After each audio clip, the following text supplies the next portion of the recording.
आजचा जेवणाचा बेत होता आमचा पुरी, खीर आणि कोरमा. तसं तर हे तिन्ही प्रकार ना आम्हाला भरपूर आवडतात. भरपूर आवडीचे प्रकार आहेत हे आमच्या. पण हे मॅक्सिमम टाईमला आम्ही बनवत नाही. कारण जर आपल्याला एखादी गोष्ट आवडते आणि ती जर सारखं-सारखं बनवत असू ना, तर तेवढा त्यात इंटरेस्ट राहत नाही किंवा तेवढी एक्साइटमेंट नसते त्या गोष्टीची. आणि त्यात पण पहिली गोष्ट म्हणजे खीर आम्ही बऱ्याच वेळा बनवतो, कोरमाही बनवतो. पण पुऱ्या आम्ही फार कमी बनवतो कारण त्या तेलकट असतात.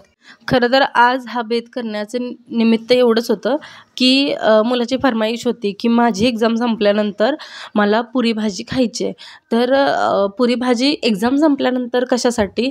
एक्झामच्या आधी त्याला ना जराशी थोडीशी सर्दी होती. तर सर्दी होती आणि आजकाल इतकं मुलांचं कफचं प्रमाण वाढलं आहे, की बऱ्याचशा केसेस ऐकते मी, की कफ झालेत म्हणून मुलं ॲडमिट वगैरे करावे लागत आहेत. कफची औषधं भरपूर द्यावी लागत आहेत. तर मी एक सेफ साईड, की एक्झाम होऊ देत आधी. तो काही फार मोठा नाही आहे किंवा एक्झाम खूप महत्त्वाची आहे अशी त्याच्यासाठी वगैरे असं नाही आहे. सीनियर KGला आहेत आता. पण तरी एक काळजीचा भाग म्हणून मी त्याला सांगितलं होतं, की पुरी भाजी बनवेन मी पण एक्झाम झाल्यानंतर बनवेन. कारण मग एक्झाम झाल्यानंतर दिवाळीच्या सुट्ट्याच लागणार आहेत अशाही. तर आधी नको बनवायला कारण मग कफ वगैरे झाली असं म्हणजे दूध वगैरे पितो स्कूलला जाताना तो एक ग्लासभर वगैरे दूध पितो. तर त्या एक्झामच्या टायमिंगमध्ये दूध पिण्यानं आणि तेलकट खाण्यानं प्रॉब्लेम व्हायला नको म्हणून मी त्याला प्रॉमिस केलं होतं, की मी तुला एक्झाम संपेल त्या दिवशी मी तुला खीर, पुरी आणि कोरमाचं जेवण बनवून देणार म्हणून. तर हे सगळं मी जेवण बनवायचा त्यामुळं बेत केला होता, की आज मुलाची परीक्षा संपली आणि त्याची इच्छा आहे म्हणून. बाकी असं वेगळं असं काही निमित्त नव्हतं. आणि खरं तर ह्या पुऱ्या म्हणजे हे तेलकट वगैरे खाणं आहे ना, ह्या गोष्टींना आम्ही खरं घाबरतो. म्हणजे ज्या फ्राय करण्याच्या गोष्टी आहेत त्या गोष्टींना आम्ही खरंच घाबरतो. का तर आमची वजनं इतकी वाढली आहेत, मुलाचं नाही आहे, पण आमची वजनं दोघांची इतकी वाढलेली आहेत, की हे एवढं तेलकट खाल्ल्यानंतर अजून वजनात आपल्या किती भर पडेल ह्या विचाराने आम्ही ना तेलकट खाणं इतकं टाळतो आणि मोस्टली हेल्दी खाण्याचं किंवा कमी तेलकट खाण्याचा ट्राय करतो. मग पापड असू देत किंवा पुरी असू देत किंवा आता हे दिवाळीचे जे पदार्थ सर्रास बऱ्याच घरांमध्ये असं आधेमध्ये पण हे दिवाळीचे तळणीचे पदार्थ वगैरे बनवतात घरात खायला असावेत म्हणून.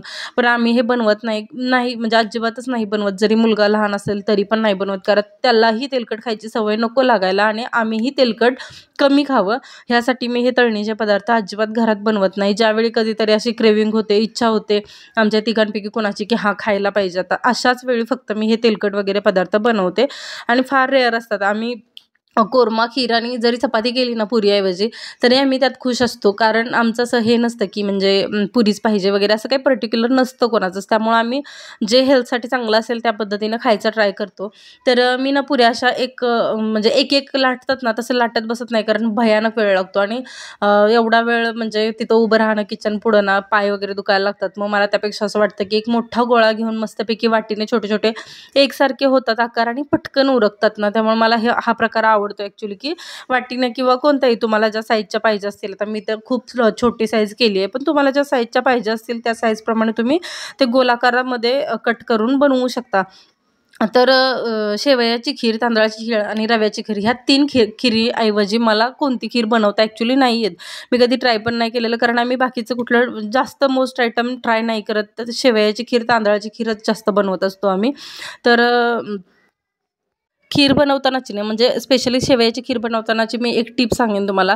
जेव्हा शेवया आपण तुपामध्ये भाजतो ना, की त्यानंतर साखर टाकायची आणि त्या कॅरमलाइज करून घ्यायच्या. शेवयाची आपण हे बनवत असतो ना, म्हणजे शिऱ्यासारखं शेवया बनवतो ना, गोड शेवया, तरी तेव्हाही असंच करा, की साखर टाकून कॅरमलाइज करून घ्या त्या शेवया आणि त्यानंतर दूध टाकायचं असेल दूध टाका किंवा आता शेवया बनवताना तुम्ही कधी-कधी पाणी टाकून करता, तर तसं करा.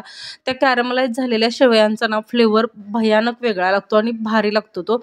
तुम्ही नक्की ट्राय करा कधी जेव्हा बनवाल त्यावेळेस बनवा. आणि तुम्हाला तर रेसिपी काही वेगळी सांगण्याची गरज आहे असं मला नाही वाटत कारण ही बेसिक रेसिपी आहे, अगदी बेसिक रेसिपी आहे आणि ही सगळ्या सर्रास घरांमध्ये तशीच होत असते. आणि व्हिडिओ कसा वाटतोय हे मला नक्की सांगा कारण मला लाँग व्हिडिओ करण्याची अजिबात जास्त सवय नाही आहे आणि मला हे रोज डेली ट्राय करायचं आहे. तर माझ्याकडून काही चुकत जर असेल व्हिडिओमध्ये, की हे असं नको, असं असायला पाहिजे वगैरे किंवा कॅमेरा हँडल करण्याची माझी पद्धत चुकते, काहीही जरी चुकत असेल ना तरी प्लीज कमेंटमध्ये ना मला मेन्शन करा, की हे तुझं चुकतंय किंवा हे असं नको, असं असायला पाहिजे. आणि प्लीज लाईक, शेअर आणि सबस्क्राईब करायला अजिबात विसरू नका प्लीज.